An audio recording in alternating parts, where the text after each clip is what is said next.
കൈക്കൊരു കുഞ്ഞു പണി കിട്ടിയോന്നൊരു സംശയം. ഒന്ന് എക്സ്റേ എടുക്കാൻ പോവാം കേട്ടോ. അപ്പോൾ നമുക്ക് എക്സ്റേ എടുത്തിട്ട് വരാം. നല്ല മഴയാണ്. ഇതെന്താ നാട്ടിൽ മാത്രമല്ല നമുക്കിവിടെ മഴയാണ്. അപ്പോൾ നമുക്ക് പോയി എക്സ്റേ എടുക്കാം. മഴയും മഞ്ഞുമൊക്കെ ആസ്വദിച്ചാണ് പോകുന്നതെങ്കിലും കൈക്ക് അത്യാവശ്യം നല്ല പണി കിട്ടിയിട്ടുണ്ടെന്ന് എനിക്ക് തന്നെ അറിയാമായിരുന്നു കേട്ടോ. പിന്നെ ഈ മഴയത്ത് നടന്നു പോകുന്നതിൻ്റെ ഒരു ചെറിയ ബുദ്ധിമുട്ട് എനിക്കുണ്ടായിരുന്നു. എന്നാലും മഴയോടുള്ളൊരു ഇഷ്ടം കൊണ്ട് അങ്ങ് ആസ്വദിച്ച് പോയി. അങ്ങനെ ബസ്സിലൊക്കെ കയറി. പക്ഷേ ബസ്സിലൊക്കെ കയറിയപ്പോഴത്തേക്കിനും എനിക്ക് കൈക്ക് അത്യാവശ്യം വേദന ഉണ്ടായിരുന്നു. കാരണം ഞാനൊരു റൈറ്റ് ഹാൻഡറാണ്. അപ്പോൾ വലത് കൈ കൊണ്ട് ഇങ്ങനെ ആ കമ്പിയിലൊക്കെ പിടിച്ചങ്ങ് പോയപ്പോൾ എനിക്ക് അത്യാവശ്യം കൈക്ക് വേദന ഉണ്ടായിരുന്നു. അങ്ങനെ എന്തായാലും അങ്ങോട്ട് കാവടി തുള്ളി പോയിട്ട് അവിടെ ചെന്ന് നല്ല കട്ട പോസ്റ്റായിരുന്നു കേട്ടോ.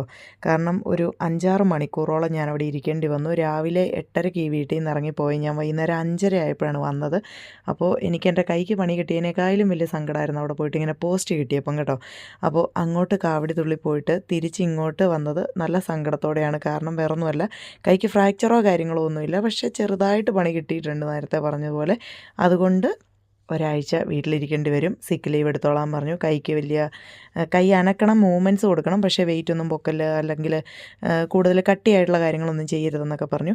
അപ്പോൾ പിന്നെ ഞാൻ അതിൻ്റെ സങ്കടം മാറ്റാൻ ഒരു സ്നിക്കേഴ്സൊക്കെ കഴിച്ചു കേട്ടോ.